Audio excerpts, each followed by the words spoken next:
సోనియా గాంధీ గారు 10 ఏళ్ల మన్మోహన్ సింగ్ ప్రధానమంత్రి పరిపాలనలో గ్రామీణ ప్రాంతం నుంచి పట్టణం వరకు ఉపాధి హామీ పథకాన్ని తీసుకొచ్చి ప్రతి ఒక్కరికి పని కల్పించింది. డబ్బులు చేతిలో గలగలగల ఆడేటట్టుగా ఆహారం ఉపాధి హామీ పథకాన్ని తీసుకొచ్చింది. ప్రతి గ్రామంలో 10 మంది ఉంటే ఇంట్లో 10 మందికి ఉపాధి హామీ ద్వారా పని కల్పించింది. సగటు ప్రతి మనిషి రోజుకి 500 నుంచి 1000 రూపాయలు సంపాదించుకుని ఉపాధి హామీ తీసుకొచ్చిన ఘనత చరిత్ర సోనియా గాంధీ గారి యూపీఏ చైర్మన్ కాంగ్రెస్ పార్టీ అధ్యక్షులు వారి నేతృత్వంలో మన్మోహన్ సింగ్ గారు అమలు చేయడం జరిగింది. ఆర్టీఏ చట్టం ఈ దేశంలో ప్రభుత్వం ఎలాంటి కార్యాచరణ ఎలాంటి కార్యక్రమాలు ఏం చేసినా ప్రతి ఒక్క పౌరుడికి తెలిసే విధంగా చట్టాన్ని తీసుకొచ్చారు.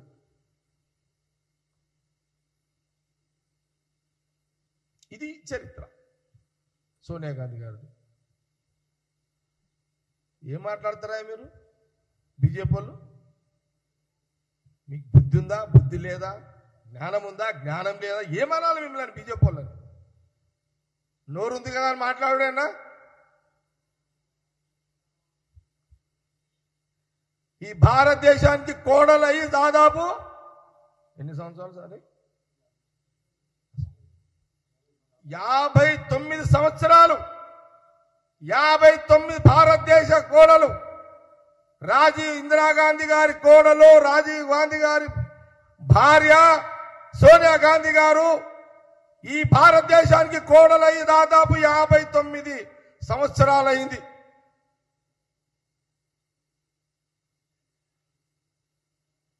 ఇదా మీరు మాట్లాడేది బీజేపీ నాయకులు? నేను 66లో పుట్టినా, 66 నాది.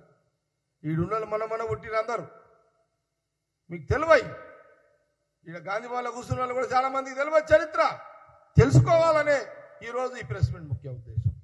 ఒక మచ్చ లేని జీవితాన్ని సోనియా గాంధీ గారు, ఒక మచ్చ, రాజకీయ మచ్చ, కుటుంబంలో సంబంధించిన మచ్చ, ఒక చిన్న మచ్చలేని ఇందిరాగాంధీ గారి కోడలు సోనియా గాంధీ గారు చిన్న మచ్చలేని రాజకీయ పాలన, రాజకీయ ప్రభుత్వ పరిపాలన, కుటుంబ పరిపాలన, చిన్న మచ్చలేని జీవితాన్ని ఆమె గడుపుతూ వచ్చిన చరిత్ర ఇది. 5 సార్లు పార్లమెంట్ మెంబర్ ఎంపీగా ఆమె ఎన్నికైంది. 25 సంవత్సరాలు ఎంపీగా ఉంది ఈ దేశంలో. ఇప్పుడు రాజ్యసభ సభ్యురాలు. నిన్న మొన్న పుట్టినోడు మాట్లాడుతున్నాడు. ఏమన్నా తెలుసుకోండి, ఆ చరిత్ర తెలుసుకోండి. వచ్చినోడు మాట్లాడి బీజేపీలో చరిత్రహీనులు కాకండి. చరిత్రనే.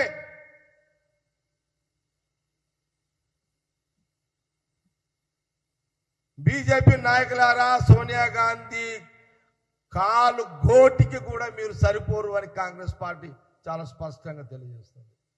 సోనియా గాంధీ కాలి గోటికి కూడా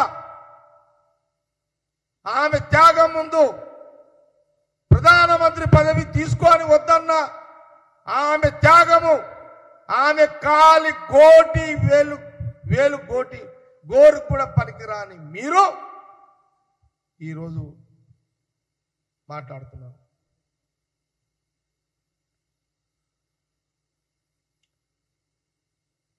అసలు విషయం ఏంటంటే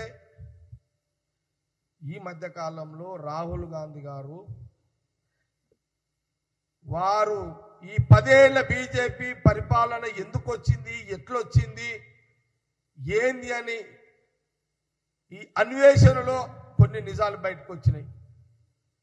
అదే ఓట్ చోరీ, ఓట్ల దొంగతనం. బీజేపీ ప్రభుత్వం మళ్ళీ 2 సార్లు ప్రభుత్వం రావడానికి ఓట్ల దొంగతనం. రాహుల్ గాంధీ గారు పసిగట్టిరు, గ్రౌండ్ లెవెల్కి పోయారు. రాహుల్ గాంధీ గారు ఒక ఇంట్లో 2 పండుకోరు. ఒక ఇల్లులో 2 పండుకోవడానికి జాగలేని ఒక ఇంట్లో 100 మంది, 30 మంది, 100 మంది ఓటర్స్ నన్ను నమోదు చేయడం జరిగింది. ఇంతకంటే దుర్మార్గము అందుకే ఎలక్షన్ కమిషన్ నిద్రపోతుందా? నిద్రపోతుంది. ఎన్నికల కమిషనర్ ఈసీ ఎన్నికల కమిషన్ నిద్రపోతున్నాడు.